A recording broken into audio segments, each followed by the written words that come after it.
Sziasztok! Halló, sziasztok, üdvözlünk mindenkit! Üdvözlünk mindenkit! Lassan indul a webinárunk. Nagyon örülünk mindenkinek, hogy regisztráltatok, üdvözlünk itt titeket a webinárunkon. Az AI a gondolkodás forradalma webináron. Ugye az AI az most eléggé hot topic, úgyhogy gondoltuk, erről szeretnénk tartani egy webinárt, ahol mindenkinek mesélünk róla, hogy miért is jó ez. És akkor bemutatkoznék, én Herbert Péter vagyok, a Getteknek az egyik cloud architektje és ügyvezetője, és bemutatnám Norbit is. Kérlek, mondj egy pár szót. Ma éppen ketten fogjuk tartani ezt a webinárt, és Norbi fogja tartani az AI részét, én pedig a Microsoft Copilot, illetve a Microsoft platformon fogok pár szót még mesélni, és átadnám a szót bemutatkozásra a Norbinak is. Oké, köszönöm szépen. Sziasztok, én Fanisztó Norbert vagyok, a Brainist alapítója. AI képzésekkel foglalkozunk, és AI média tartalom gyártásával, reklámfilmekkel, oktatóanyagokkal, külső és belső kommunikációs média tartalmakkal, még dokumentumfilmekkel is. Illetőleg AI interim managementtel foglalkozunk. Nagyon röviden ennyit. Most így hirtelen. Szuper, köszönöm szépen. Norbival szorosan dolgozunk együtt, ugye ilyen tréningeken, a Microsoft ökoszisztémában hogyan lehet az AI-t használni, illetve szorosan dolgozunk együtt, hogy ügyfeleinknek segítsünk abban, hogy hogyan lehet az AI-t minél jobban használni. Sokan már ismernek minket, akik regisztráltatok a webinárra, de sok új ember is van, úgyhogy egy pár szóba így még mesélnék arról, hogy kik is vagyunk mi. Ugye alapvetően a Gettek Kft. Mi egy magyar IT tanácsadó és fejlesztő cég vagyunk. Kifejezetten Microsoft és felhő megoldásokkal foglalkozunk, és természetesen az AI-jal is elég sokat, a Microsoftnak az AI megoldásával. Ugye ez eléggé hot topic ilyen szempontból, és eléggé integrált szinte minden Microsoft termékben, úgyhogy mindenképp érdemes ezzel foglalkoznunk. Mint említettem, Microsoft partnerek vagyunk, megoldásszállítók és viszonteladók, tehát Microsoft Copilot licenszekkel és Microsoft felhő és AI platform megoldásokkal tudunk szállítani. Ez így nagy vonalakban körülbelül úgy néz ki, hogy ezek a solution pilléreink, illetve ezek ráépülnek az általános technikai dolgokra, mint biztonság, DevOps, cloud, támogatás és Microsoft licenszelés. De alapvetően a négy fő irány az ugye a szoftverfejlesztés, a Data and AI, a Microsoft Modern Workplace és a digitális megoldások, felhő alapú megoldások. Tehát ez a fő irányvonal, de ezt már sokan ismeritek, úgyhogy ennyit szerettem volna egy bemutatkozásképpen elmondani ezzel kapcsolatban. És vágjunk is bele alapvetően az AI-ba. Itt átadnám a szót a Norbinak, aztán majd én még a végén visszatérek a Copilottal egy picit, hogy beszéljünk a Copilotról, illetve a Microsoftnak az AI platformjáról. De átadnám akkor a szót Norbinak, és ő pedig belevág a konkrét AI-os webinár tartalomba. Jó, rendben, akkor cseréljünk képernyőt. Akkor Léci Péter, akkor vedd le a megosztást, én meg ráadom, és akkor majd én is kérek egy visszajelzést, hogy sikerült a megosztásom. Ide megyek itt az első ablakra, oké, ezt letesszük asztalra. Csak annyit mondanék el, hogy a felvételt készítünk, tehát azt majd el fogjuk tudni küldeni mindenkinek, minden regisztráltnak, úgyhogy utólag is vissza lehet majd nézni, illetve át tudjátok majd küldeni a kollégáknak is.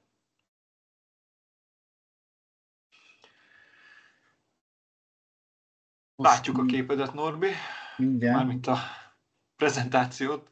Mindjárt átteszem, áthúzom, és akkor most így nagyban elméletileg látjátok. Igaz? Szuper, igen. Na, hát akkor szeretettel köszöntök mindenkit ezen a kora őszi, kellemes 40 fokos őszi napon. és hát bizakodok, hogy mindenki túlélte az első hetet, akár ügyvezetőként, akár beosztottként, akár szülőként. Az első hét a szeptemberben az mindig egy vízválasztó, és nyilván mindenki, amikor hirtelen visszatér az állásába, akkor elkezdi nézegetni a monitorát, az 5000 olvasatlan e-mailjét, elkezdi átgondolni, hogy mennyi büdzsét kell még idén elkölteni, és megnézzük a rolling forecastokat, amivel már a nemzetközi központokba el vagyunk késve.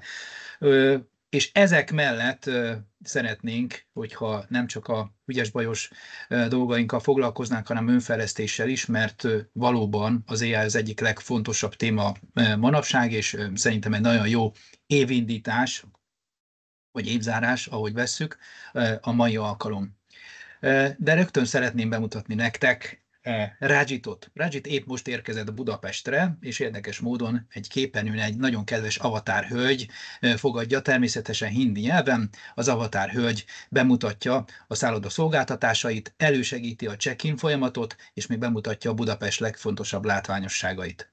A második sztár vendégem a János, szentendrei nagypapa, aki a Pingvi meséket kedvenc unokájának elkészítette, természetesen saját AI stúdiójában a Google Veo 3 segítségével. Ebből a meséből egy van a világon, Tomikára szabja hétről hétre.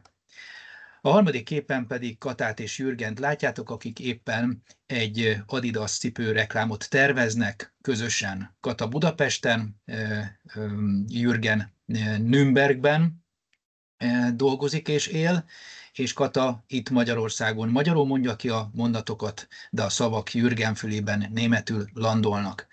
De az a helyzet, hölgyeim és uraim, hogy ez nem a jövő, ez a jelen.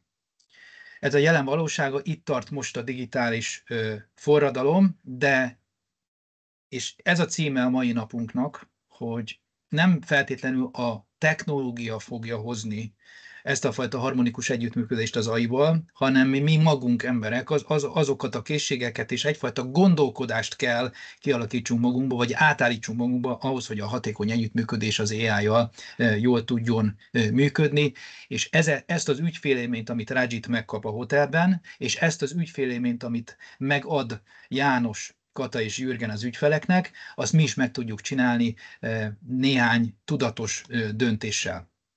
Megelőlegezve a bizalmat, hogy a ChatGPT megéri a 3 évét, mert hogy az november 22-én lesz, én kreáltam egy tortát értelemszerűen AI segítségével, de szerintem elég ízléses lett, akár egy szeletet is vághat belőle az ember, mert annyira szépen megcsinálta a képalkotó rendszer. Na, szóval az a helyzet, hogy 3 éve van velünk a ChatGPT, úgyhogy retrospektíven érdemes kiértékelni, hogy mi történt velünk, mi történt közöttünk az egymással való együttműködésben, és kiértékelni azt, hogy mit csináltunk jól és mit csináltunk rosszul. Szóval 2022. november 22-én ránk rúgta az ajtót a ChatGPT, és tulajdonképpen úgy mondjuk ezt, hogy az OpenAI demokratizálta a mesterséges intelligenciát. Igen, nem csak az a probléma, hogy nem kaptunk hozzá használati útmutatót. Nem volt rá felkészül az emberiség sem kognitív, sem érzelmi szinten, ezért aztán jobb hiány egymástól kezdtünk el tanulni, és rögtön elkezdtük jól vagy rosszul használni az OpenAI-t. Elég sokan tettük ezt.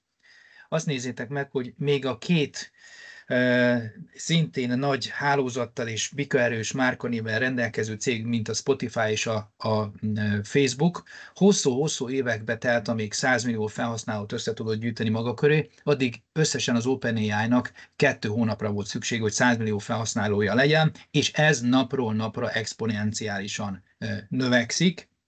Épp tegnap olvastam, hogy a napi felhasználók száma, vagy a napi vizitek száma 5 milliárd a napi, az OpenAI napi vizitoroknak a száma. Ez brutális szám, és ez tényleg növekszik. De nyilvánvalóan a Copilot sem üldögél karbatett kézzel, úgyhogy erről majd be fogunk számolni, hogy milyen csodálatos eszközről beszélünk. Nem csak a felhasználók száma növekszik, hanem az ajánlattévők száma is, tehát nem csak a kereslet, hanem a kínálati oldal. Most a beszédem közben 55 000 AI applikáció van a piacon.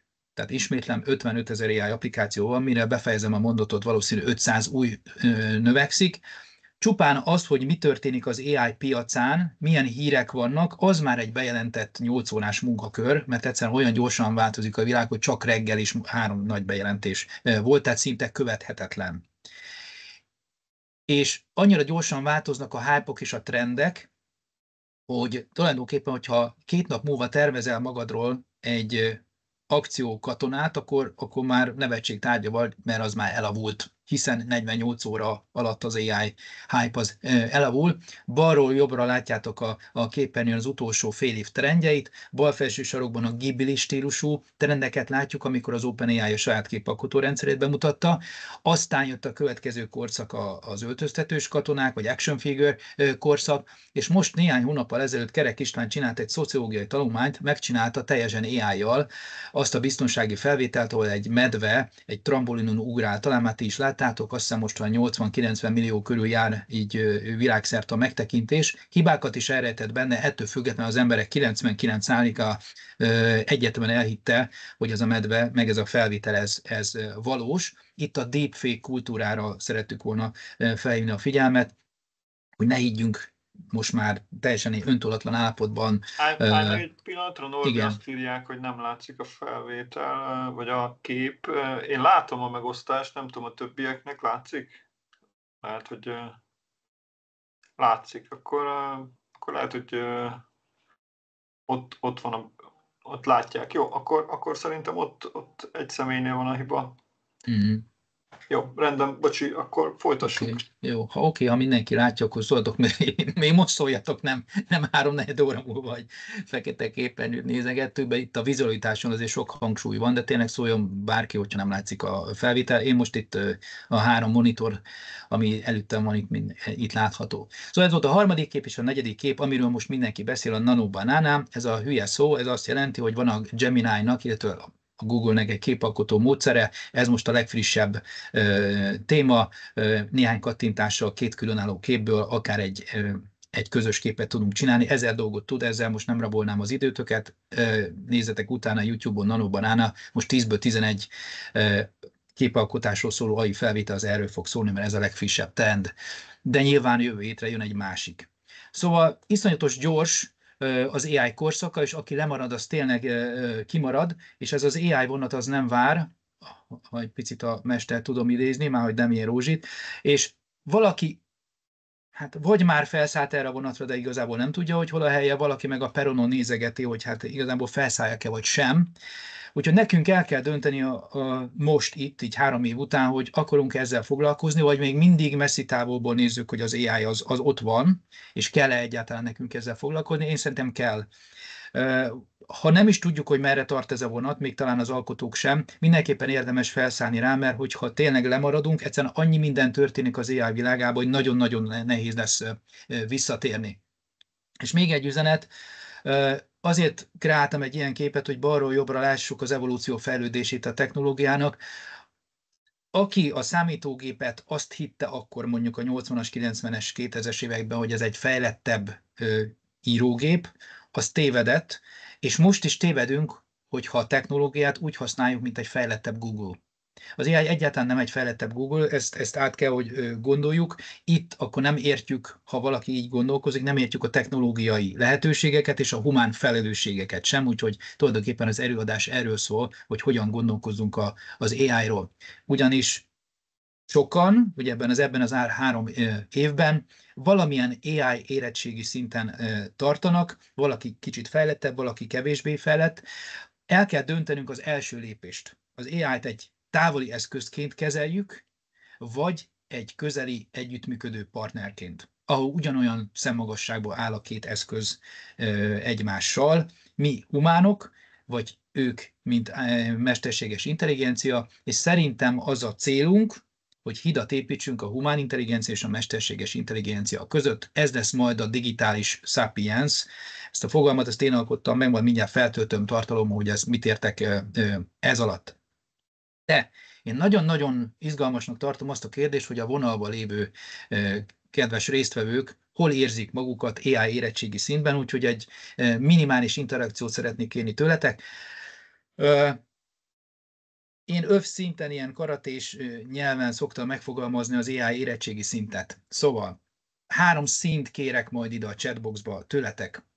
Aki azt hiszi magáról, hogy fehéröves AI felhasználó, az azt jelenti, hogy egyszer már használtam valamelyik AI eszközt, vagy a Copilotot, vagy a ChatGPT-t, de igazából nem foglalkoztat még a gondolat, nem nagyon mélyedtem el benne. Sárgaöves felhasználók azok, akik rendszeresen használják valamelyik AI eszközt, sikerélményük is van, és folyamatosan, mint eszköz, mondjuk heti többször használják, de akár napi többször is. És a kéköves felhasználók azok a kedves webinár résztvevők, akik reggel elolvassák az AI híreket, abszolút tisztában vannak a különböző eszközökkel, és tudatosan használják rendszeresen, beépítve a magán és a vállalkozó életükbe azt az 5-6 eszközt, amit rendszeresen készségszinten használnak. Úgyhogy most ízítsátok kérlek a chatboxokat, és írjatok be 3 szint, fehér, sárga vagy kék. Szeretnénk látni a csapat AI érettségét. Jöhetnek a válaszok.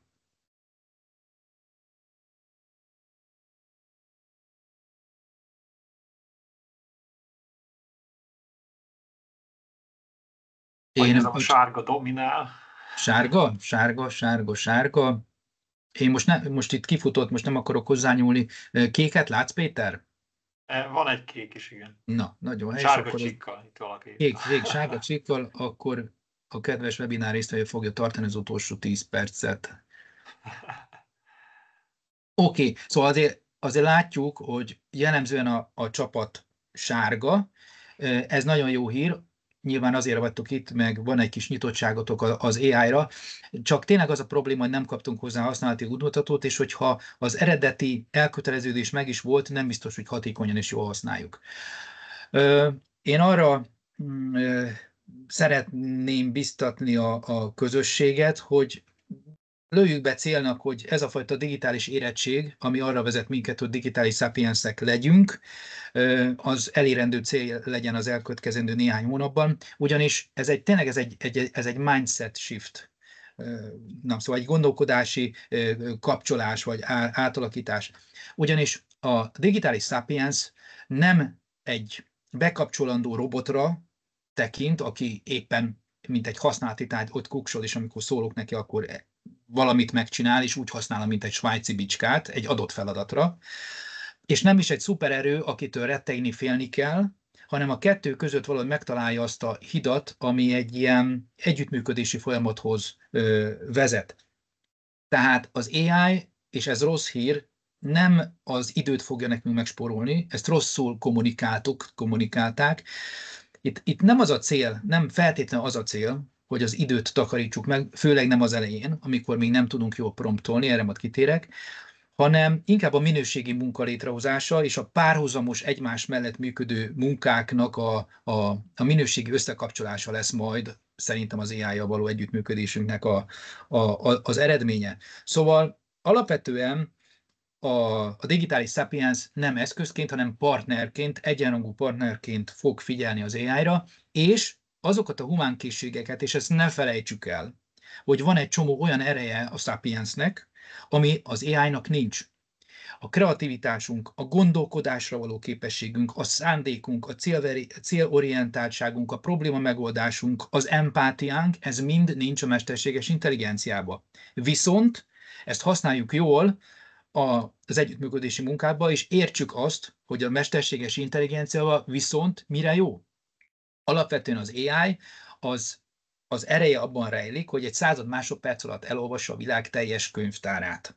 Tehát ez a fajta információszerző képessége, a rendszerező képessége, a predikciós képessége, ez mindenképpen egy erő, de ezt jól kell tudni használni, és mindenképpen az a javaslat, amíg tudjuk és tehetjük, hogy mi irányítsuk az AI-t, és nem ő minket. Tehát ez a fajta digitális sapiens gondolkodás, ez mindenképpen meg kell, hogy legyen bennünk, ez egy ilyen célként van megfogalmazva. És ahhoz, hogy mi digitális sapiensek legyünk, szerintem 5 elemre van szükségünk, és ez az 5 ponton foglak végigvezetni benneteket. Szóval alapvetően ez a fajta hozzáállás.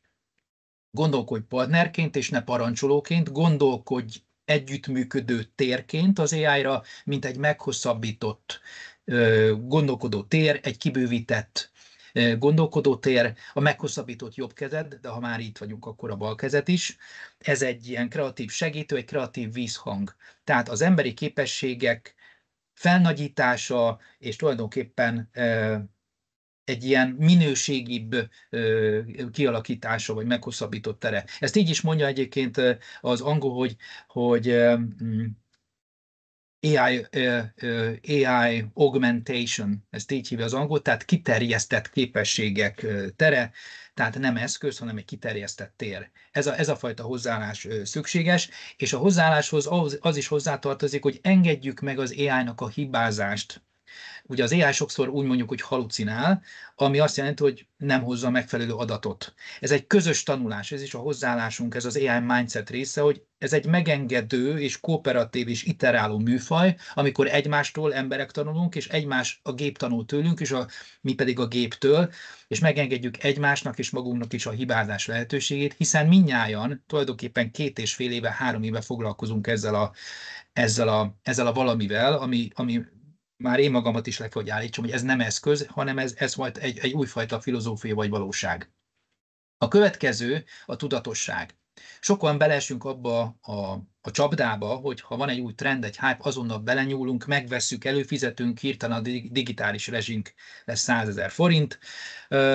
Ne engedjük magunkat beleengedni abba a következetlenségbe, hogy más irányít minket. A tudatosságnak az eszköze, hogy én tudom, hogy ebből a hatalmas AI eszköztárból mi az a 3-5 eszköz, amiben nekem el kell mélyedjek, és a tudatosságnak az a része, hogyha látom, hogy egy újabb eszköz létrejön, egy jobb eszköz, akkor van egy alkalmazkodásom, hogy nem ragaszkodok görcsösen egy valamihez, hanem hajlandó vagyok ezt is elengedni. Ez is a tudatosságom része, és az is a tudatosságom része, hogy nem kell az AI-t mindenre használni. Valamikor sokkal gyorsabb a Google keresője, ami már rég nem kereső, de ezt most nem is nyitom ki.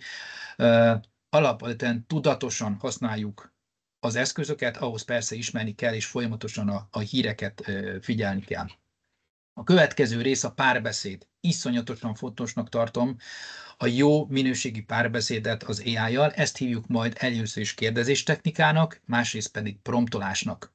Sokan belcsúsznak abba a hibába, hogy én megkérdezem az AI-t valamiről, adok neki egy parancsot, és rossz választ kapok, ezért aztán azt a következtetést vonom le rosszul, hogy az AI még nincs ott, ahol kellene, hogy legyen. Fel sem merül, hogy én rosszul adtam meg a parancsot, erről fogunk most beszélni, hogy mi is az, hogy prompt, és mi is az, hogy jó prompt. Gondolom 100-szor hallottátok már azt a kifejezést, hogy prompt, nagyon röviden ez egy bemenet, ez egy utasítás, ha csúnyán akarom mondani, egy parancs, amelyet a különböző AI modellek megismernek, és ez alapján végrehajtják az én utasításomat.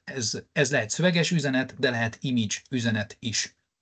Van egy inputom, és itt kell nagyon fejben lenni, és tulajdonképpen a prompt onnan indul, hogy van egy szándékom.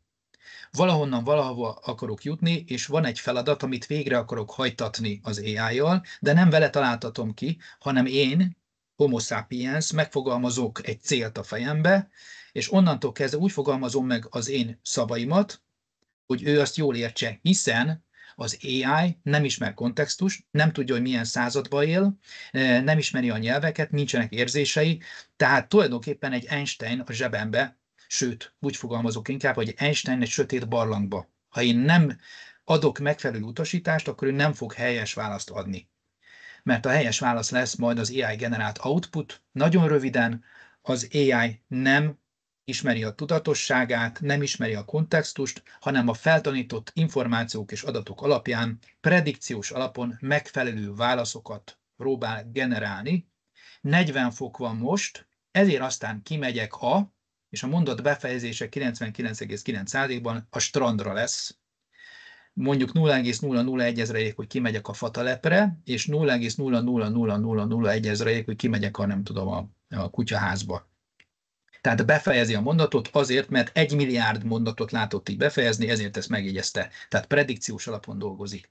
Ezért aztán nekünk, embereknek nagyon fontos, hogy jól fogalmazzam meg a gondolataimat. Néhány hibát összegyűjtöttem nektek, hogy mik azok, amikkel mi rosszul bánunk, már hogy a szavainkkal. Túl általánosak vagyunk, vagy épp túl sokat beszélünk, és nem jut el az a fő üzenet az AI-ig, és nem adunk kontextust, nem adunk perszónát, erről ma mindjárt beszélek, és nem iterálok. nem parancsokba és nem egyszeri parancsokba gondolkodunk, hanem gondolati láncokba. Ez is a digitális sapiensnek az egyik eszköze. Mint egy kávéházban egy nagyon okos kollégával beszélgetek, és egymást támogatjuk, fejlesztjük, és ha valamelyikünk hibázik, akkor a másikat kijavítja. Ér kijavítani az AI-t, és őnek is ér kijavítani minket, hogyha a pongyol a fogalmazásunk.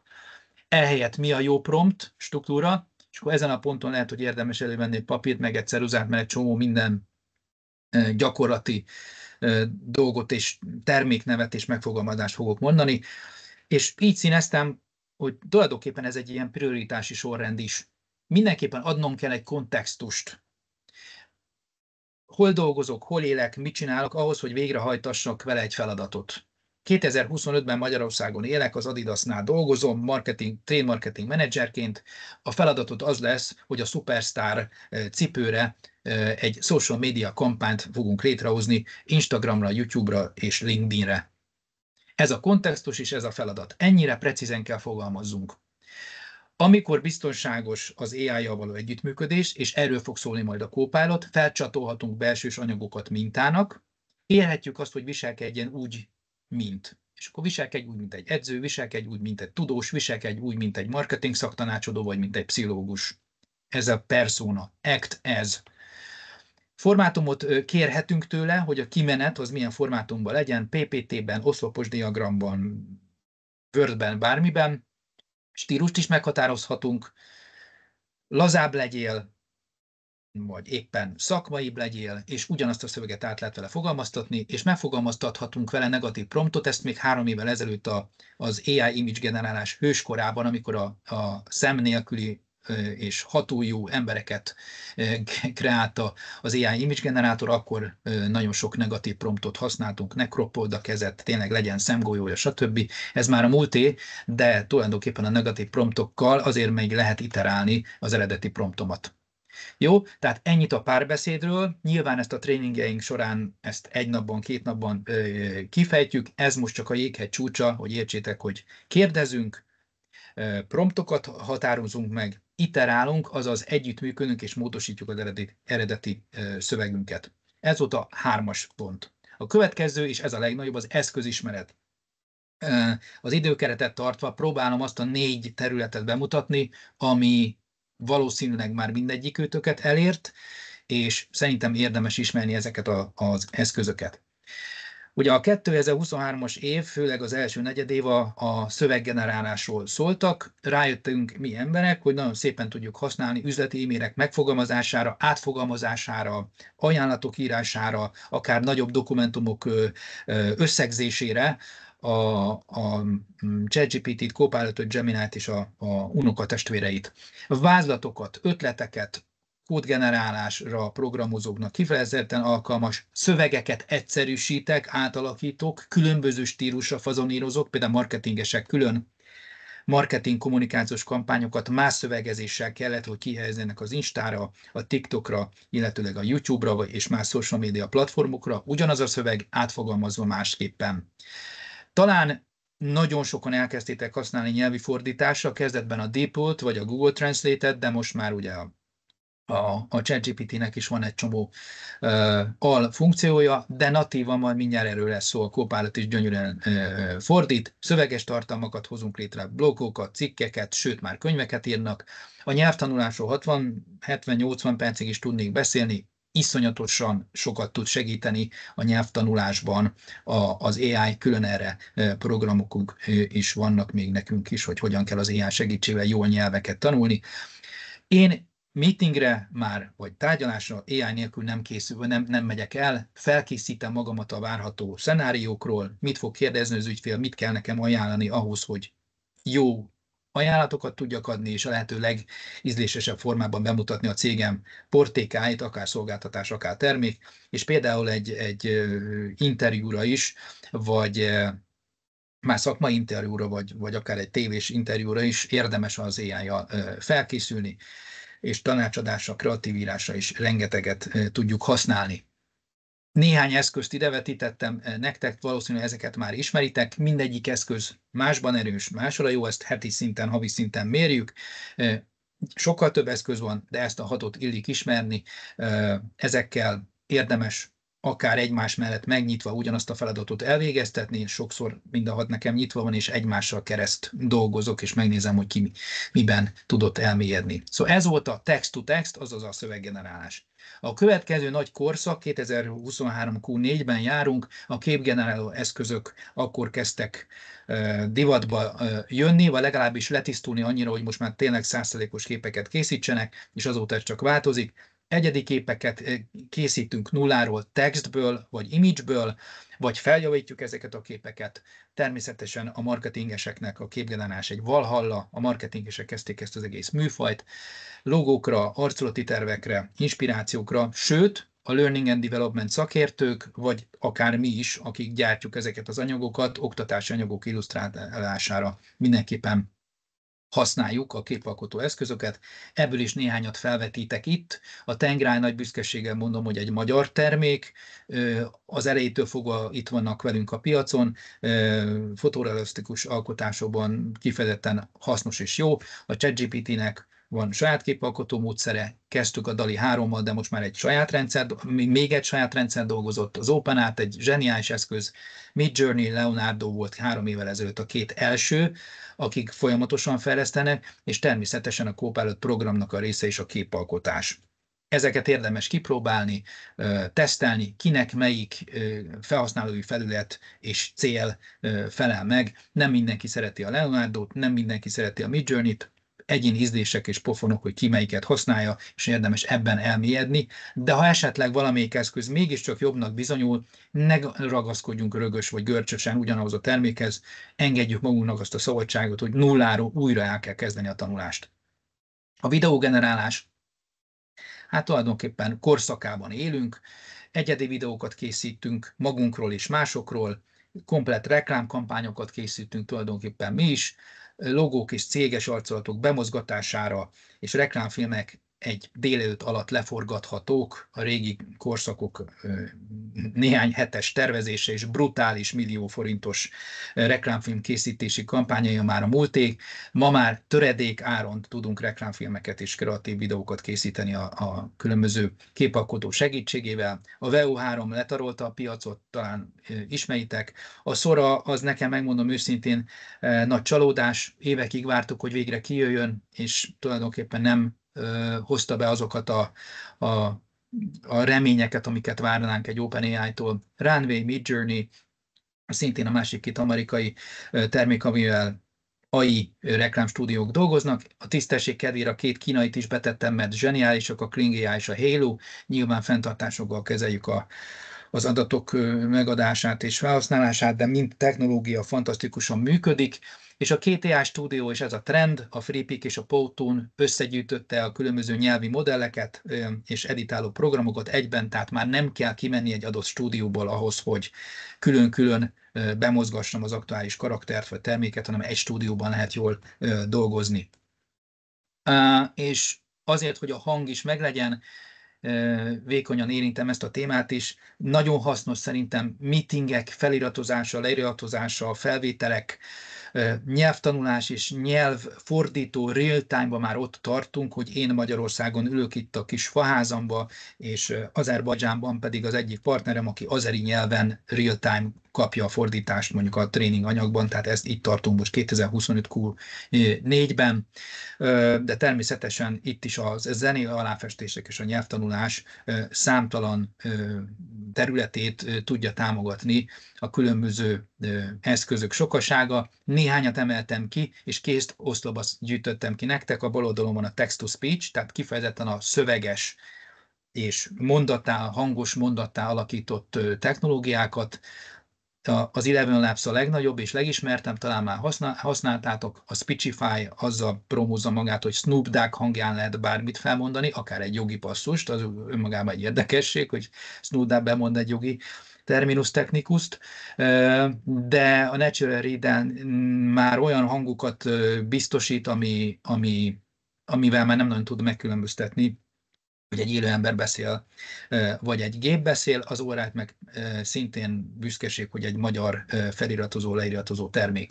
Jobb oldalon pedig talán már mindenki írt zenét, akár egy születésnapra, akár tavaly karácsonyra, a Sono és az Udio félelmetes fejlesztések, de én úgy gondolom, hogy 2 hét, és megint csak az a dermesztő, hogy ezt így mondom, hogy 2 hete az Eleven Labs kihozta a zenei részt, ami szerintem most veri az Udiót és a Sunót is.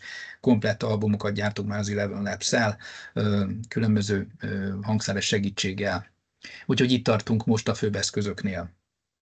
Az utolsó pedig, hogy ahhoz, hogy ezeket az eszközöket jól tudjuk használni, hát ha valamikor, és nyilván ebben hiszünk, legalábbis én ebben hiszek, hogy az életen át való tanulás az alapvető feltétel a mai világban, és a túlélésünk záloga, hát az AI korszakban meg aztán főleg. De ezen túlmegyek. Az adaptivitás számomra azt jelenti, hogy megtanulok egy eszközt, de azt nem tekintem véglegesnek. Az AI az nem egy alaptanterv, amit egyszer megjegyzünk és kipipálunk, hogy az benn van, mint amikor megcsináltuk a Crest annak idején. Ez egy mozgó célpont, ez egy mozgó műfaj. Soha nincs kész. És igen, van egy folyamatos FOMO érzésed, tehát ez a fear of missing out, hogy folyamatosan kimaradok valamiből, és már egy újabb módszer van, és már egy újabb termék van, ez igaz. Tehát ez a fajta feszültségérzés innentől kezdve bennünk lesz, úgy újabb és újabb dolgokat kell tanulni, de szerintem a tanulás öröm. Ezek a technikák zseniálisak és addiktívak, és beszippantja az embert, vagy legalábbis engem sokszor, tehát észre se veszem, és reggel 2 óra van, és gyártom a reklámfilmeket, meg a zenéket, de azt gondolom, hogy nálatok és sokatoknál van ez, hogy ez egy jó dolog. Tehát ez nem egy nyűg, hanem egy folyamatos fejlesztés, ez egy zseniális műfaj, és szerintem, ha etikusan használjuk az AI-t, segíti a mindennapjainkat. Szóval csak azt akarom mondani, hogy együtt tanulunk az AI-val, együtt tanulunk egymással, és ez a fajta hozzáállás, hogy adaptívan igazodok a trendhez, az a jó hozzáállás, tehát az AI-t nem megtanulni kell, hanem vele együtt kell fejlődni. Ezt jelenti számomra az adaptív tanulás. Van-e kérdés, vagy nem tudom, kérdés a végén legyen, Péter? Vagy most chatbe? A végén. Szerintem a végén. Jó, rendben. Jó, és akkor tekintettel arra, hogy itt mi most a Copilot-ra szeretnénk helyezni a hangsúlyt, és mindjárt is mondom, hogy miért zseniális ez az eszköz, a többihez képest is. Azért, mert a Microsoftot tulajdonképpen mindenki ismeri, és 80-as évek vége óta, 90-es évek elejé óta a világ nagy része használja, monopól helyzetben van. Ezért aztán az embereknek egy kényelem és biztonság. A Copilotnak van, és mi az, hogy Copilot? Hát nyilván a Microsoft mesterséges intelligenciával működő asszisztense, ugyanúgy, mint a féltestvére, ahogy láttátok az előző diákon. Önmagában ez a textbox egy hatalom, ha jól kérdezel, jó válaszokat kapsz. Tehát önmagában, aki akár az ingyenes verziót használja, aki a vállalati környezetben csak beszélget, mindenfajta technikai háttér és integrált Copilot 360 nélkül, ez önmagában egy kifejezetten jó segítőtárs és asszisztens lehet. Mire jó? Értelemszerűen kérdésekre válaszol, szöveget ír, képeket generál, segít a tanulásban, ha jól iteráljuk, és a tervezésben, szervezésben, a napi rutinban, tehát a magánéletben és a vállalati életben is rengeteget segít. De hogy mi a zseniális újítás? Hát az, hogy létrehozta a Microsoft a Copilot 365-öt. Ugye sok névváltoztatáson és ráncfelvarráson ment keresztül, de most itt van, és az a sikernek a titka, hogy integrálták a Microsoft 365 alkalmazásokban a Copilot 365-öt. Tehát natív módon a munkarendszerekben működik, és ez a trend, mindenki erre megy, hogy nekem ki se kelljen menjek az aktuális PPT-ből, Teams-ből, Word-ből, ott pittyegjen nekem a Copilot, és natív módon észrevétlenül segítse a munkámat. És pont ez a zsenialitása, hogy beépül ezekbe a már jól ismert, generációk és évtizedek óta jól ismert alkalmazásokba, a napi munkafolyamatokba. Tehát fontos, a Copilot 365, de ezt majd Péter jobban elmondja, illetőleg részletesebben elmondja, hogy ez nem egy különálló eszköz, hanem egy meglévő munkakörnyezet intelligens kiterjesztése. Megint csak ezt a szót használom, hogy kiterjesztése, és fantasztikus módon segíti a mindennapokat. Wordben szerződéseket, riportokat, összefoglalókat tudunk kialakítani. Excelben, ott bent az Excel cellában tudja segíteni a mindennapi munkákat. akár prediktív táblázatot tud létrehozni, forecastolni tudok vele, trendeket tudok kialakítani, tehát számtalan eszköz, amit egyébként is, akik az Excel-e dolgoznak, használunk. És a másodpercek töredéke alatt létre tud hozni táblázatokat. Hát az e-mail ugye két nagy időromboló vagy energiafelhasználó terület van egy munkai környezetben. E-mailekkel büntetjük egymást, e-maileket fogalmazunk meg, illetőleg meetingekre járunk, mind a kettőben szerintem a Copilot zseniálisan tud segíteni, és a napi munka, az elvesztegetett munkaidőnk 10-20-30%-át meg tudja nekünk spórolni, de hangsúlyozom, nem az időspórolás itt az AI-val való együttműködésben a lényeg, hanem inkább a minőségi munka és az egymáshoz kapcsolódó, jól működő munka. És a Teams folyamatosan fejleszt, összefoglalókat ír, tolmácsol, fordít, kivonatol, ami a meeting memo rajongóknak egy rossz hírme, aki szeretett meeting memót írni, az most már nem kell, mert a Teams megírja helyetted. Mik az előnyök? Hát amiről beszélünk itt egy ideje, hogy a Microsoft ökoszisztémába beépül, tehát egy ismert integráció, kényelmes. Tudom, hogy hol a gomb, tudom, hogy hol keressem, nem kell kimenjek egy másik rendszerbe.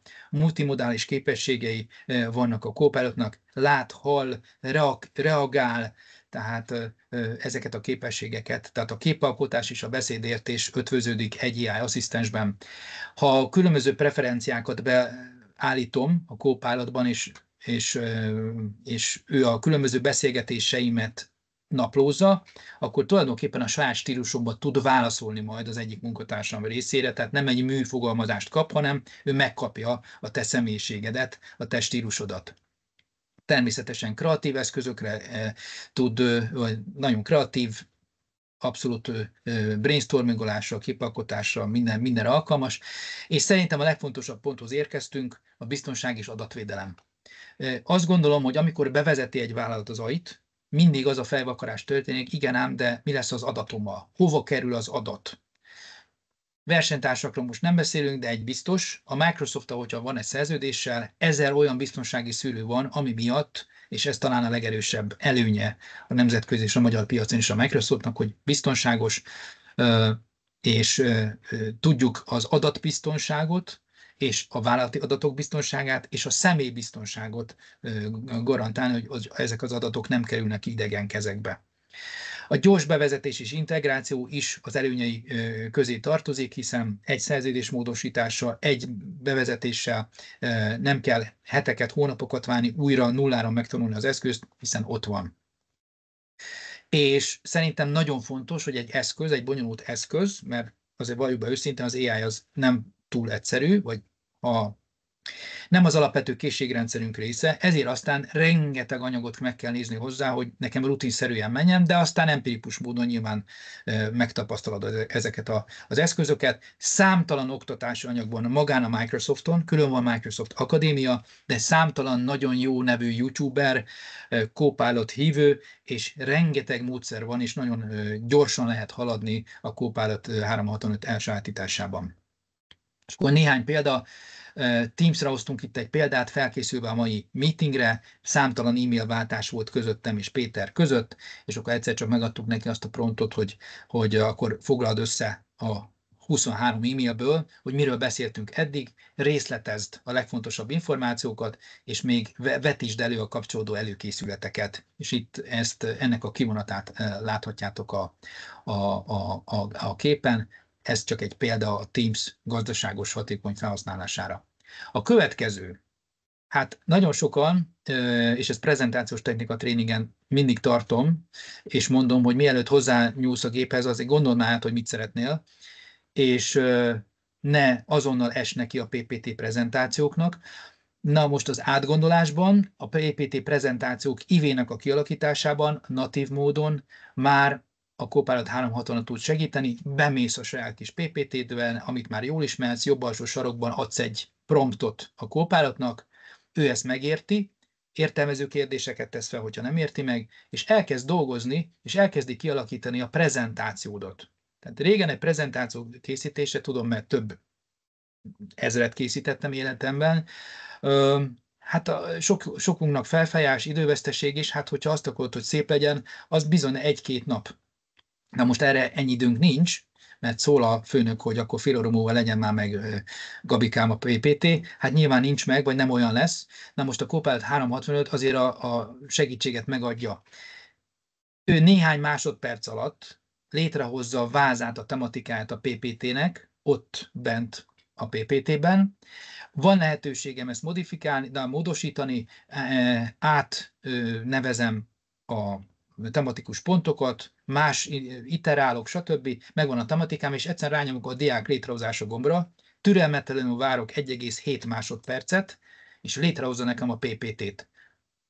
Kinyeri a rendszerből a grafikákat, az aranymetszés szabályai szerint gyönyörűen megalkotja, dizájnba nyilván lehet iterálni, betenni a vállalati arculati elemeket, és sokkal egyszerűbb egy létrehozott diában egy-egy szót, mondatot kialakítani, vagy egy darab diát hozzátenni, mint nulláról felépíteni egy 178-as diasort. Úgyhogy ez szerintem olyan 3-4 órát segíthet a Copilot 365 például PPT kialakításában. És egy utolsó példa, Excel, valaki szereti, valaki nem. Mi most elkalandoztuk azzal a gondolattal, hogy ugyan segíts már nekünk adatokhoz hozzájutni. Most az MNB-t néztük meg, hogy milyen árfolyamok vannak, hivatalos deviza árfolyamokat. Ő szépen ellenőrizte az MNB hivatalos weboldaláról, majd azt kértük, hogy ez itt marha jó, az a fekete-fehér rész, ugyan hoz már létre ezt egy külön táblázatban, és önmagától gyönyörűen a szemet vezetve egy értelmezhető táblázatba kialakította. Na innentől kezdve tudom ezeket módosítani, húz le csak az ázsiai árfolyamokat, az európai vagy a magyarok számára a legfontosabb árfolyamokat, és tedd valamilyen racionális rendszerbe. Tehát már csak a kreativitásunk is, a céljaink határozzák meg számunkra, hogy miben érdemes elmélyedjünk. Hát így most gyorsan, de rátok zúdítottuk az információk halmazát, ezeket majd ki tudjuk kristályosítani majd a tréningeken, aki mélyebben el szeretne mélyülni, de egy biztos, vállalatvezetőként ezekkel tisztában kell, hogy legyünk, és hogy mik azok a pontok, amikkel még tisztában kell legyünk, azokat mindjárt elmondom ezen a dián, ugyanis most már az ad-hoc jellegű próbálkozásoknak a korszaka vége van. Eljött az az idő, amikor az AI-t stratégiaként kell beépíteni a vállalatokba, ezért aztán vagy külsős AI interim menedzsereket alkalmazunk a cégekbe, pont ismerek egy ilyet, vagy AI divíziókat hozunk létre, és ez a jövő és ez a trend, mert kell AI stratégiai döntéseket hozni azért, hogy hatékony és biztonságos legyen a munka. Üzleti célokban kell döntéseket hozzak, hogy mik azok a területek, ahol evolúcióban bevezetem az AI-t, és ehhez milyen feladatok fognak társulni, és milyen feladatok elvégzését várjuk ettől. Nagyon markánsan meg kell fogalmazzuk, hogy mi az, hogy adat, hol vannak ezek az adatok, és hogyan tudjuk ezeket az adatokat biztonságosan titkosítani és felhasználni, és ki és mit oszt meg mivel. Milyen eszközöket fogunk beszerezni ahhoz, hogy a cégünk hatékonyan, de biztonságosan és etikusan működjön. Kik azok a szuperuserek, kik azok az emberek, akik kékkövesként vezetik a többieket, és fogják a kezüket, és használják jól, és akár belső AI coachként működnek a szervezeten belül, és mik azok a nemzetközi irányelvek és hazai irányelvek, amiket nekünk be kell tartatnunk, és kommunikálnunk kell a cég minden dolgozó részére. Itt nem csak a GDPR-ról beszélek, hanem a 2025. február 2-án most már hatályos AI EU Act-ről is beszélek, ugyanis most már nem csak egy ilyen javaslattétel az EU-eknek a betartatása, hanem kötelezvény, tehát kötelező minden cégnek biztosítani AI képzést azoknak a kollégáknak 2026. augusztusig, akik bármilyen AI eszközt használnak a vállalaton belül, és különböző besorolás van, ezt most nem tudom elmondani ezt a 400 oldalt, de lényeg a lényeg, van egy 400 oldalas dokumentum, amit érdemes egyébként tudni és belső jogászokkal átnézettetni, mert hogy bizonyos felelőssége köre van a vállalatoknak, különben súlyos pénzbüntetésekre is számíthatunk, hogyha ezeket nem tartjuk be. Úgyhogy nem csak egy jó fejség a cégek részéről az AI biztosítása, és nem csak egy ilyen kreatív kedv, hanem most már jogi kötelezettség is.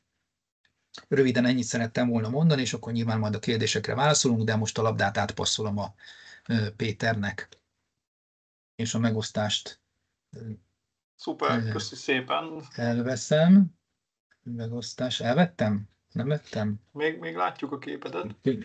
Pillanat, itt át Stövök így surranok át a Teams-re. Jó. Látjátok az én szlájdomat? Igen. Szuper. Köszi Norbi ezt a jó kis összefoglalót az AI-ról. Itt még egy pár szót szeretnék mesélni nektek itt a Microsoft AI portfóliójáról, illetve egy pár szót még ugye, amit már említett a Copilotot, hogy miért is jó, vagy mit is csinál igazából a Copilot. Ugye ezt már jól kihangsúlyoztad, hogy teljesen beintegrálódik a teljes IT környezetbe, Outlook-tól, Teams-től kezdve minden rendszerbe. Ugye a Microsoft 365-öt modern workplace-nek, tehát modern munkakörnyezetnek hívja. Szerintem, hogyha még ehhez hozzátesszük a Microsoft 365 Copilotot, akkor hívhatjuk ezt intelligens munkakörnyezetnek, és kvázi úgy tudjuk ezt az egészet elképzelni, mint hogyha lenne egy asszisztensünk, amit gyakorlatilag a licenszdíjában tudunk megvásárolni, vagy felbérelni, és ettől kezdve rengeteg helyen, rengeteg funkciót, rengeteg dolgot tudunk kérni tőle, és a kontextus, amit kihangsúlyozott a promptolásnál a Norbi, a kontextus nem csak az lesz, amit te beírsz. Tehát, hogy nem kell kvázi regényt beírnod minden egyes alkalommal, hanem a kontextus a cégben elérhető adatok bővítik. Tehát tudja a levelezésedet, tudja azt, hogy milyen fájlokkal dolgoztál, és ez is hozzáadódik a kontextushoz. Ez egy hatalmas előnye. Még mondjuk, mit tudom én, egy ChatGPT-nél rengeteg dolgot meg kell adnod, hogy jó dolgot generáljon. Ennek is nyilván vannak hibái, a jogosultság kezelés miatt nyilván vannak bizonyos szempontból limitációi. Mi is, amikor az elején belekezdtünk a Copilottal való együttműködésbe, ugye rengeteg kvázi hiba történt, dolgokat, amit nem tudott, stb. De igazából rájöttünk mi is, hogy egyrészt mi hibázunk bizonyos dolgokkal, tehát nem biztos, hogy azt úgy kellene kérni első körben, ahogy kérjük. Másodszorban pedig ez is fejlődik, tehát egy csomó új dolgot tud. Egyébként már a Copilot is tudja ugye a GPT-nek az 5-ös verzióját, tehát azt is már ki lehet próbálni a mostani verzióban. Szóval azt javaslom, hogy próbáljátok ki, használjátok, javítsátok, és ami még nagyon fontos, hogy pontosan, hogy a kontextus jó legyen, az adatokkal is kell foglalkozni, hogy hogyan szervezed a meetingjeidet, hogyan szervezed a fájljaidat, hogyan vannak elnevezve a fájlok. Például csak egy példát mondok, hogyha minden fájlod mondjuk számokkal vannak elnevezve, tehát nincsen benne a fájlnévben kontextus, akkor nyilván a Copilot sem fog tudni ebből csodát tenni. Tehát a fájl neveket is, hogyha jól nevezed el, már is okosabb lesz a Copilot, sokkal jobb válaszokat fog tudni neked adni.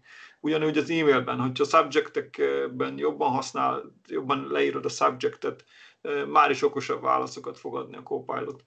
Tehát ez mind-mind hozzáadódik a kontextushoz. Egy kicsit struktúrában kell dolgoznunk nekünk is. Ennyit a Copilotról. Ugye maga a Copilot az irodai munkát teszi könnyebbé, és kvázi egy intelligens asszisztens fogunk kapni. Ugye Microsoftnak van más része is itt a portfólióban, amikor valamiféle AI megoldást szeretnénk integrálni a saját rendszerünkbe, vagy egy egyedi AI megoldást szeretnénk fejleszteni. Erre vannak a Microsoft Azure platformon az AI megoldások.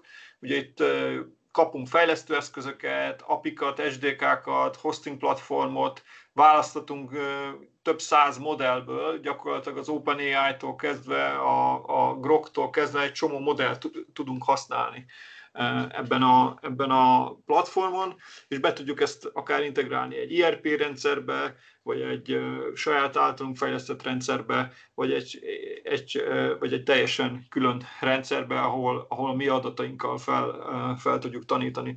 Csak egy példát mondjak, tehát egészségügyi cégek, vagy gyógyszerkutató cégek, ugye az adataikat nem csak beküldik az általános Copilotba, hanem például azt a tudást, ami cégen belül összpontosul, ugye akár több terabájtnyi adatkutatási anyag, tesztek, stb. Azokat próbálják összehangolni, illetve felépíteni egy olyan asszisztenst, ami látja ezeket az adatokat, és kvázi egy kutatót kapnak ebben az esetben, mivel látja a teljes adat és kutatási modellt. Ebben az esetben ugye a kutatónak nem kell végigolvasni újra meg újra az anyagokat, hanem ezt meg tudja tenni neki az asszisztense.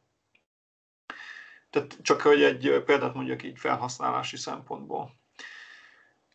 Oké, vannak az adat és az AI kapcsolata ugye a Microsoft portfólióban, ami szintén egy nagyon, nagyon fontos dolog, ahol AI elemzéseket tudunk végezni a cégben felgyűlt adatokkal. Ugye itt nem feltétlenül mondjuk dokumentációról, meg ilyesmivel kapcsolatban gondolkodunk, hanem teszem azt értékesítési adatok, számlázási adatok, mérési adatok, végtelen mennyiségű, hát akár struktúrált vagy struktúrálatlan adat, amire szintén tudunk egy platformot építeni a Microsoft megoldásaival. Ugye az adatokat be kell csatornázni egy közös platformba, ehhez is kapunk SDK-kat, modelleket, itt is tudjuk használni az AI modelleket, illetve már eleve ebbe a pipeline-ba be tudjuk építeni a megfelelő predikciós vagy modelleket, és a végén itt is a Power BI segítségével ugye kapunk egy asszisztenst, aki segít nekünk ezt elemezni. Tehát kvázi kapunk egy data scientist, akinek elmondjuk, hogy mi ezt, meg ezt, meg ezt szeretnénk, és a végeredmény természetesen nyilván az adatokat oda kell tenni, meg a riportokat mögé, de aztán ha meg tudjuk adni jól a kontextust, illetve azt, hogy mit szeretnénk, akkor a Power BI segítségével adatelemzéseket tudunk végezni, akár egy data scientist. Ugye hogy is néz ki egy ilyen AI innováció? Norbi már mesélt arról, hogy itt vannak ugye érettségi szintek, ki mennyire használja. Ez maga az eszköz használatra vonatkozik, de amit említettem, ahhoz, hogy jól tudjuk használni, és tényleg jó kontextust tudjunk neki adni, az adatainkat is jól kell tudnunk felépíteni. És itt ugye említettem már, hogy csak példaként, hogy egy e-mail subjectet hogy írunk meg, vagy egy file nevet hogy nevezünk el, de ez ugye nyilván a céges adatainkra is szorosan összefügg a céges adatainkkal, tehát milyen szájtokra tesszük az adatainkat, hogy nevezzük el. Gondolom sok cégnél nálatok is vannak olyan adatok, amikből szívesen tök jó lenne elemezni, vagy válaszokat kapni. Na, ezeket az adatokat is jól lenne struktúrálni. Sok esetben, ha még nem felhőbe tárolva, akkor akár felmigrálni ezeket az adatokat egy központi tárba, megfelelően elnevezni, struktúrálni, aztán ezeket nyilván az adatminőséget fenntartani, kiválogatni egyáltalán mi az, ami megbízható adat, vagy pontos adat, tehát hogy szemetet ne adjunk oda neki, hanem olyan adatokkal, ami ténylegesen használható, majd végén erre tudunk ráépíteni egyéb AI megoldást, vagy AI innovációt. Például ugye a Copilot segítségével agenteket is lehet létrehozni, ügynököket, ennek az ügynököknek ugye meg tudunk adni egy megfelelő adathalmazt, amiből tud dolgozni. Ennek nagyon-nagyon-nagyon-nagyon nagy százalékban a sikere attól függ, hogy milyen adatot adunk neki. Tehát az első lépés az, hogy válasszuk ki azt az adatot, az legyen minőségi adat, és azt adjuk oda neki az AI-nak, és így mindjárt sokkal jobb válaszokat és sokkal jobb eredményeket fogunk kapni. Oké, hogy tudunk mi segíteni ebben az AI bevezetésében? Ugye, mint említettem, Microsoft partnerként mi tudunk segíteni a Microsoft licenszelésben, illetve ugye tréningeket, itt Norbival tréningeket csinálunk a Copilothoz, illetve akár más AI megoldáshoz. Nyilván az adatok migrációja, illetve az adatok struktúrálása az, amit említettem, egy nagyon fontos lépés lehet, hogy lássa a Copilot, ezeket az adatokat jól tudjuk használni, illetve minden olyan támogatást meg tudunk adni egy ügyfelünknek, illetve partnernek, aki szeretné ezeket a toolokat, eszközöket bevezetni, és egy AI stratégiát összerakni. Ugye említette a Norbi is, meg én is a tréninget. A tréning, de itt átadnám a szót Norbinak csak egy pár szóban, hogy is néz ki egy tréning. Alapvetően fejlesztési folyamatokban gondolkodunk, Lego-szerűen építjük a tréningeket, kezdő képzések vannak, megértjük azt, hogy mi az, hogy mindset, mi az, hogy promptolási technikák, és aztán vannak haladóképzések, és vannak aztán megyünk a szakterület irányában, tehát vannak marketingeseknek, ügyvezetőknek, tehát különböző bizniszképzések, de testre szabott képzésekben gondolkodunk, ez egy testre szabott műfaj, amikor megértjük az igényeket, akkor arra hozunk olyan megoldásokat, amik tényleg a gyakorlatban bevethetőek, tehát nem filozofálgatunk, hanem konkrétan megmondjuk, hogy ezt a gombot nyom, de ezt mond ahhoz, hogy végterméket kapjak, hogy tényleges értéket teremtsen az én munkámban, az én pozíciómban, de külön tréninget tartunk felsővezetőknek, akik meg szeretnék érteni legalább helikopterview-ból, hogy milyen az egész AI őrület, nekem miért fontos, és milyen stratégiai döntéseket kell hozni ahhoz, hogy jól működjön a cég. Nagyon röviden ennyi, úgyhogy soft skills szintű és divíziós szintű AI képzéseket tartunk. Szuper, köszönjük. Ennyit gondoltunk a mai napra, így az AI tréninggel kapcsolatban, és dobjátok be a chatbe a kérdéseiteket. Ugye itt már volt egy olyan kérdés, hogy milyen eszközt használhatok arra, hogy USA-ban van egy élő webinár, és én magyarul szeretném látni a fordított szöveget, majd le is menteni a leíratot. Hát alapvetően egyébként nem tudom, tudjátok-e, hogy a Teams ezt alapvetően tudja, tehát hogyha valaki Teams-en tart egy webinárt, akkor a Teams azt tudja ezt automatikusan fordítani, és akár több nyelvre lefordítani. Tehát például ilyet tud. Feliratozni lehet, tehát egyébként van erre is eszköz, ami a videó alapján tud hozzá készíteni feliratot, illetve a transzkriptet, az pedig könnyedén fordítható. Abszolút. Igen, itt fent van a kéz. Engedélyeztem a mikrofont. Nem tudom, hogy...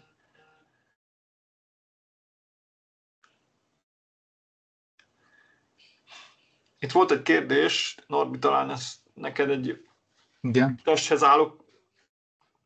Köszönöm a mai bemutatást. Kérdésem, hol tudok naprakész információhoz jutni az AI-ról? Nálunk. Röviden. Ilyen AI hírekre gondolsz, vagy mi a pontos? Tehát itt mi napra kész friss, tehát hogyha nálunk 9-kor kezdődik a tréning, akkor a 8:55-ös legfrissebb hírekkel indítjuk a napot, tehát ennyire napra készek vagyunk. Úgyhogy alapvetően a mi képzéseinken, de nyilván vannak olyan AI hírlevelek, amikre érdemes feliratkozni, mondjuk a pillanat, mindjárt meg is nézem, például az AI Report most jött az előbb, az egy érdemes. Hát YouTube csatorna, hát figyelj ide, az a helyzet, hogy több ezer van, aki AI-jal foglalkozik, nem tudok most egyet kiemelni. Ha random beírod, hogy AI, és egy aktuális kérdésed van, 1500 olyan AI képző és YouTuber feljön, aki az adott kérdésre tud választ adni. Tehát konkrét egy embert nem tudok, én igen, random nézem. Nehéz elkerülni az AI-os híreket, úgymond, tehát mindenhonnan folynak AI-os hírek. Attól függ, hogy téged melyik topik érdekel, nyilván annak vannak külön esetleg szájtjai, vagy olyan hírek. Általánosságban a technológiai szájtok azok kifejezetten már tartalmaznak AI topikot, ahol az AI-jal kapcsolatos híreket struktúrálják. De ez egy jó prompt lehet a ChatGPT-nek vagy a Copilotnak, listázd a legfontosabb AI csatornákat, ami Magyarországon magyarul vagy angolul elérhető. Van-e még egyéb kérdés? Itt volt egy, csak Szatmári név. Igen, azt már mondtam. És az volt a videó.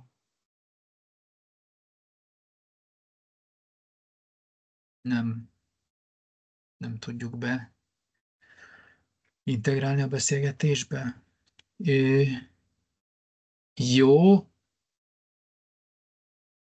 üzenetek Szerintetek jönni. 2 év múlva hova fut ez ki? Ez a kérdés. Hát őszinték leszünk.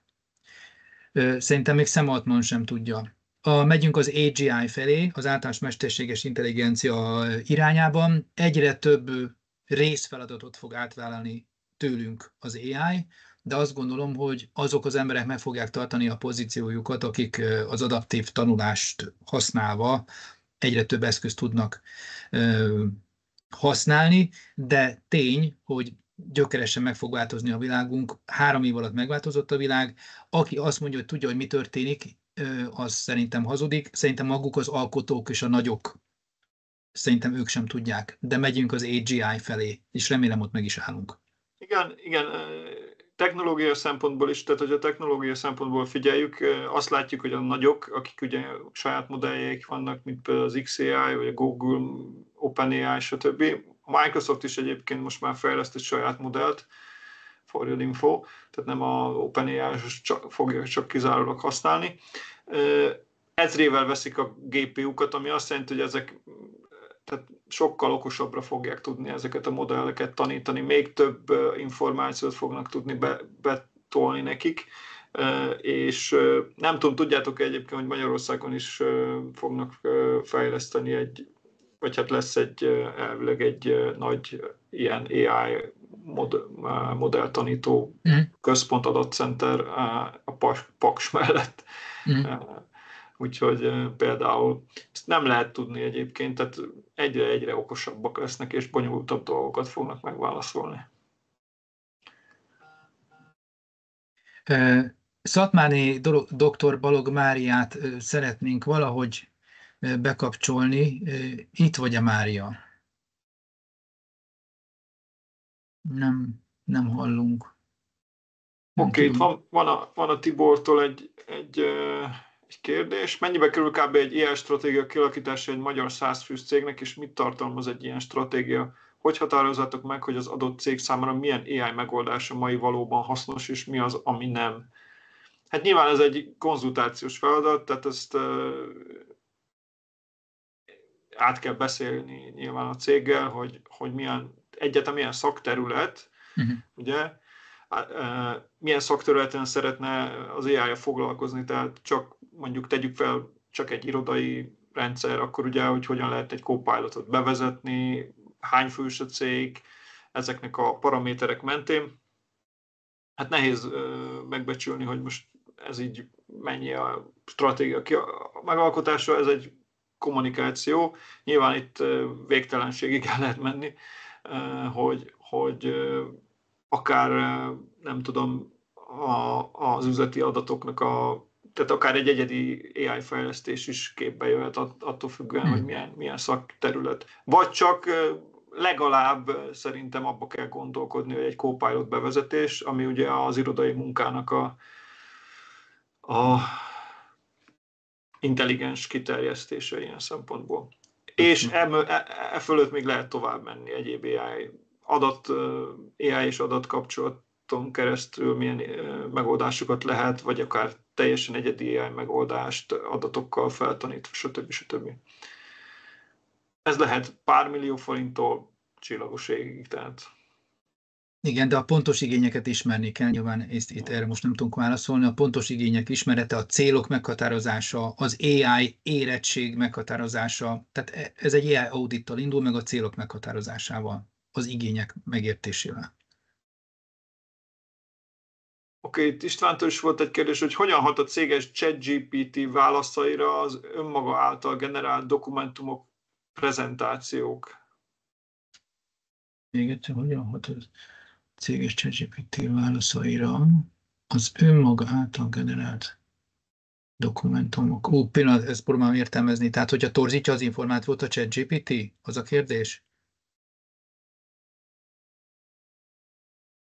Hát ugye alapvetően, amit saját magad generál, és azt utána megadod neki, tehát azt ugye utána abból is tud úgymond, tehát az is belekerülhet a kontextusba. Ugye ezt hívják memóriának. Ez is egy fejlesztés volt így a modellek kapcsán az utóbbi időben, hogy nagyobb kontextust tudjon kezelni, ezáltal kvázi a memóriája növekszik ezeknek a kérdéseknek.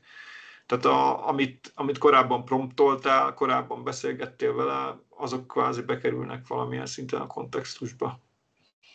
Igen, de itt jön be a kritikus gondolkodás képessége, hogy onnantól kezdve, hogy szintetikus adat kerül be az adatba, azért érdemes emberként is átfutatni, vagy kérdőre vonni, hogy ezt az adatot mivel tudod alátámasztani, milyen forrásból, és iterálni, hogy tényleg az adat helyese. Valóban azt tudjuk, hogy a Föld adata elfogyott, tehát a feltanításoknál ez is megjelent a hírekben, hogy elfogytak az adatok, hihetetlen, de elfogyott az adat, amit eddig termelt az emberiség, és innentől kezdve kezdenek szintetikus adatok egyre nagyobb számban bekerülni, amik javíthatják a pontosságot, de nyilván meg lehet az igény arra, hogy ezeket a szintetikus adatokat double-checkoltatni, hogy az valóban úgy van-e.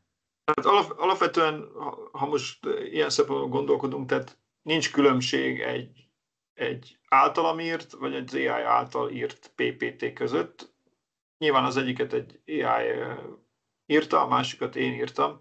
Mindegyikben lehetnek hibák, mindegyikben lehet jó dolog.